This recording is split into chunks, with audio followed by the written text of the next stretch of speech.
வணக்கம், நான் உங்கள் அன்பிலவல். நம்ம டோரிமானுக்கும் குழந்தைங்களுக்கும் பிடிச்ச டோரா எக்கி தாங்க இன்றைக்கி செய்ய போகிறோம். வாங்க செய்யலாம். இப்போது 1/2 கப் மைதா மாவு தாங்க நான் எடுத்திருக்கேன். நீங்கள் கோதுமை மாவு வேணாலும் சேர்த்துக்கலாம். Baking powder 1/2 table spoon. 2 முட்டை எடுத்திருக்கேங்க. அந்த முட்டையை நல்லா பீட் பண்ணிக்கிறேன். பீட் பண்ணால் தான் நல்லா இருக்கும்.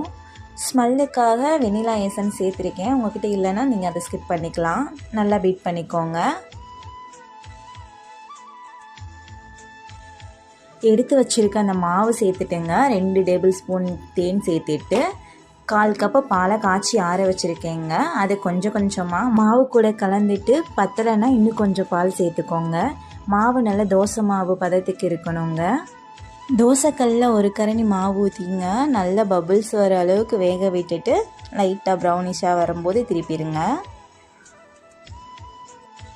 என்கிட்ட டார்க் சாக்லேட் இருக்குங்க. அதை நான் மெல்ட் பண்ணி வச்சுருக்கேன். உங்கள்கிட்ட இல்லைனா கூட டேரி மில்க் சாக்லேட் இந்த மாதிரி எதுனாலும் மெல்ட் பண்ணி வச்சுக்கோங்க. அது மேலே நல்லா ஸ்ப்ரெட் பண்ணிவிட்டு இன்னொன்றையும் எடுத்து அப்படியே மேலே வச்சுருங்க. உண்மையிலே டேஸ்ட் வேறு லெவலுங்க. நம்ம வீட்டு குழந்தைங்களுக்கு கண்டிப்பாக செஞ்சு கொடுத்து பாருங்கள். அவங்களுக்கும் இது ரொம்ப பிடிக்கும். கண்டிப்பாக ட்ரை பண்ணி பாருங்கள். மீண்டும் அன்பில் இணைவோம்.